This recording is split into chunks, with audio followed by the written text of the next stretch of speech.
It's Saturday morning. You know the drill. You're standing in the checkout line at Home Depot. The lighting is that harsh, industrial fluorescent buzz that makes everyone look a little sick. And you're stuck behind a guy who looks like he's having the worst weekend of his life. You watch him swipe his credit card. Beep. $847. You can't help it. You peek into his cart to see what costs 800 bucks on a Saturday morning. It's not fun stuff. It's drywall tape, a specific kind of pipe fitting that you only buy when something is leaking, and a gallon of industrial-strength mold remover. Then you look at the guy himself. He's in his 40s, wearing a stained t-shirt. His hands are caked in dried white paint and dust. His posture is just defeated. He looks exhausted, like he hasn't slept in 3 days. And as you watch him shove that receipt into his wallet with a sigh, a terrifying thought creeps into the back of your mind. That's going to be me next year, isn't it? Because you just bought a house 3 months ago. And at the closing table, the seller looked you in the eye and swore. They absolutely swore that everything was in perfect condition. Well, I'm here to tell you, they lied. Let's look at the numbers nobody talks about. Last year, Americans collectively spent $526 billion on home repairs and renovations. Let that number sink in for a second. $526 billion. That is more than the entire GDP of Sweden. We have built an entire economy based purely on things falling apart. But think back to when you were signing the papers for your house. You're sitting at that big mahogany table, signing a stack of documents thick enough to stop a bullet. The real estate agent is beaming at you. The mortgage broker is smiling. They tell you all about the mortgage payment, right? They're very clear about the interest rate. They even warn you about the closing costs. But when it comes to the financial avalanche that starts the exact second you get the keys, radio silence. So today, we aren't going to talk about interest rates. We are going to talk about the hidden ownership tax. We're going to look at why the advice you've been given, specifically the 1% rule, is a lie. We're going to talk about why your HOA might actually bankrupt you. And we're going to look at why, mathematically speaking, your house is not an asset.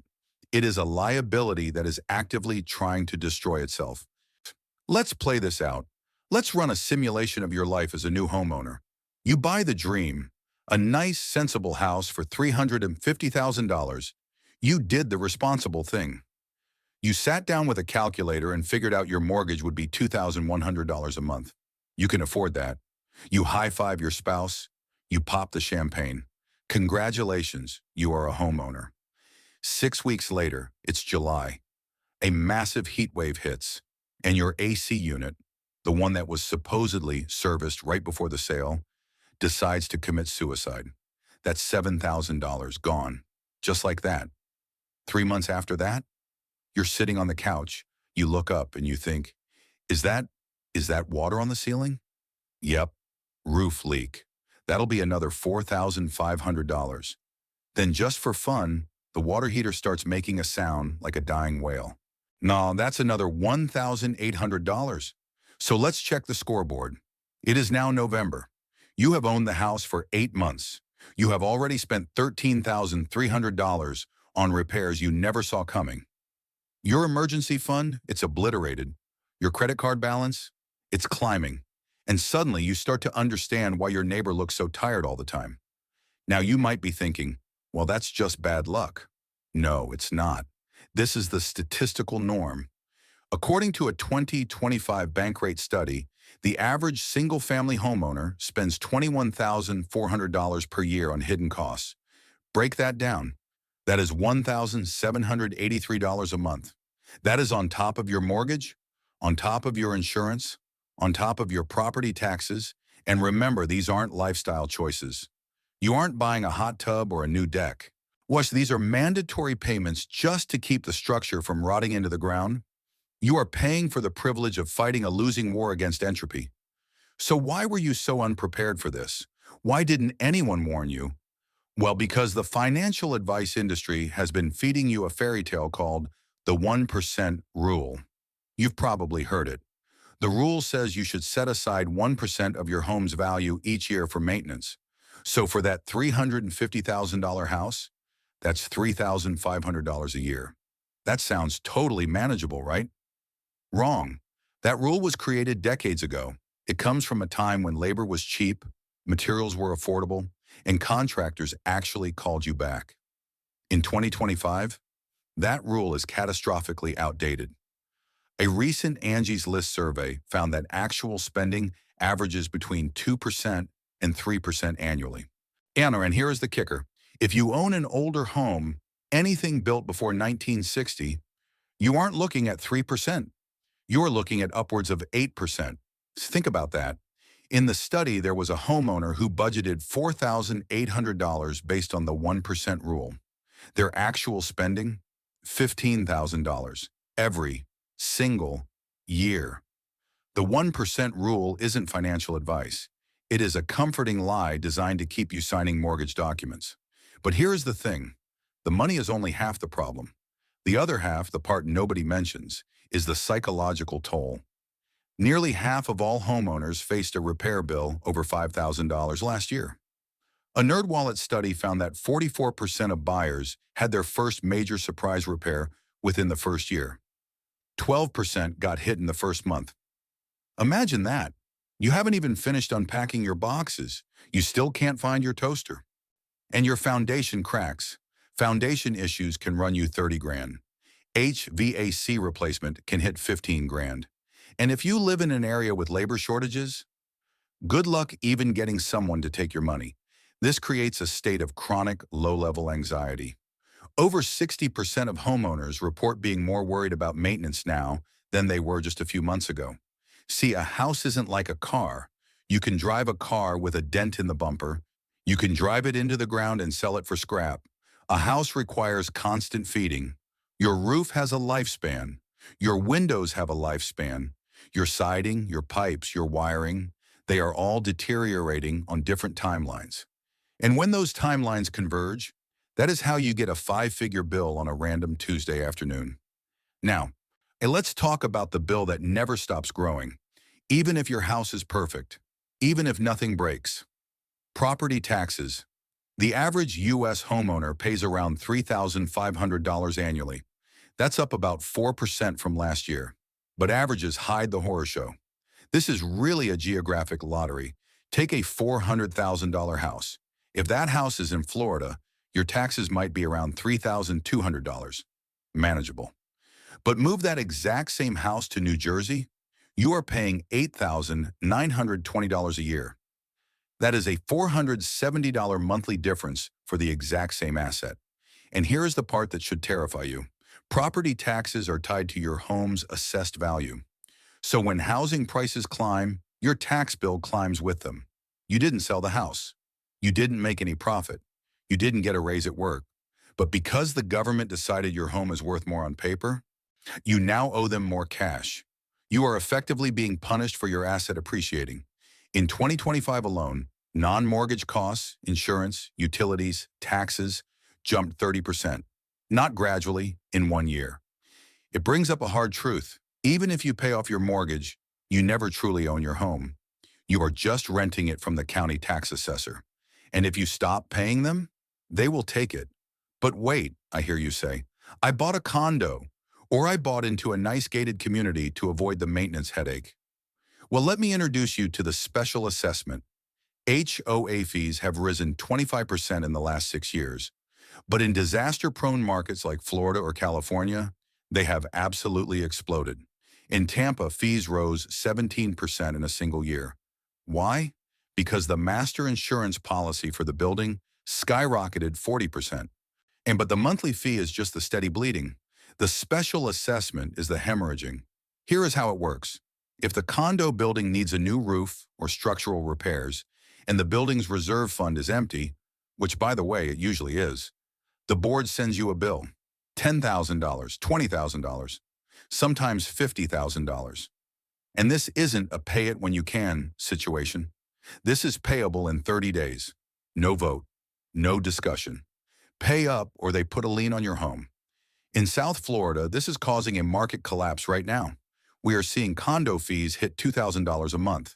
When you combine that with taxes and insurance, carrying a standard 2-bedroom unit can cost $6,000 a month. Meanwhile, you can rent a luxury unit down the street for $3,000. The math has completely inverted. In these markets, renting is now 40 to 50% cheaper than owning. We also have to talk about the HGTV effect. This might be the cruelest psychological trick of all. We all watch the shows, right? The couple buys a dump. They smash some walls with sledgehammers. It looks very therapeutic. They install some shiplap. 30 minutes later, they are drinking champagne in a perfect kitchen. What they don't show you is the part where the $15,000 kitchen renovation turned into $35,000 because they found black mold behind the cabinets. Renovation spending is predicted to hit $526 billion by 2026. This isn't because we just love remodeling. It's because once you start, you can't stop. It's called scope creep. You fix the cabinets and suddenly the floor looks dirty. So you fix the floor and now the paint looks dingy. It is a cascading series of expenses driven by supply chain shortages and labor costs that have seen double-digit increases. Basically, you are paying 2025 prices for labor while earning 2020 wages. Now I know what you're thinking. You're thinking, but renting is throwing money away. At least with a house, I'm building equity. Are you? Let's run the numbers. The real numbers. Let's take a typical $400,000 house. You put 20% down, that's $80,000 cash. You borrow $320,000 at a realistic 7% interest rate. Your principal and interest payment is $2,130. Now add the silent killers we just talked about. Taxes, $400. Insurance, $150. HOA, $350. Maintenance, the real number, not the 1% rule, $380. Your total monthly cost just to keep the house standing is $3,413. That is $40,956 per year leaving your bank account. Now, look at the renter. They rent a similar house for $2,000. The renter pays $2,000. The owner pays $3,413. That is a monthly difference of $1,413. This is where the magic happens. This is the secret sauce. If the renter takes that $80,000 down payment and puts it in a boring S&P 500 index fund, and then they invest that monthly savings of $1,413 every single month for 30 years. At a 7% return, the renter retires with $1.6 million in liquid cash. What about the homeowner? Let's say the house doubles in value to $850,000. That sounds great, but when they sell, they pay 6% in agent fees. They pay closing costs. They walk away with maybe $799,000. The renter has $1.6 million. The owner has $799,000. And yet we have been culturally programmed to believe the renter is the fool. And we haven't even touched on the final boss of home ownership, insurance. In places like California, Florida, and Louisiana, major insurers are simply leaving. They are canceling policies left and right. Why? Because the climate models show that the risk is simply uninsurable. Think about the implications of that. If you can't get insurance, you can't get a mortgage. If you can't get a mortgage, nobody can buy your house. We are entering an era where your house might not just cost you money, it might become a stranded asset, unsellable, uninsurable, just a heavy box of wood and stone that you are legally required to pay taxes on until the day you die. Look, I want to be clear. I am not telling you to never buy a house. Owning a home provides stability. It allows you to paint the walls purple if you want. It means no landlord can kick you out because they want to sell the place. Those are valuable things. But I am telling you to stop treating homeownership like a magic ticket to wealth. It is not. It is a leveraged bet on appreciation while you pay rent to the bank, the government, and the physical laws of nature. If those appreciation numbers don't materialize, if the market stays flat, you have spent years paying a premium to own something that is extracting your wealth, not building it. So before you fall in love with the granite countertops, before you imagine your kids playing in the yard, run the math. Calculate the taxes, the insurance, the HOA, and add 3% a year for the things that will break. Compare that real number to the cost of renting. Be honest with yourself. And are you buying a home because the numbers make sense? Or are you buying into a story? A story about what the American dream is supposed to look like? Because the house doesn't care about your dream.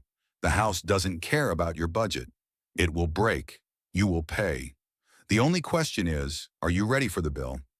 Rent the house. Invest the difference. Let someone else fix the roof.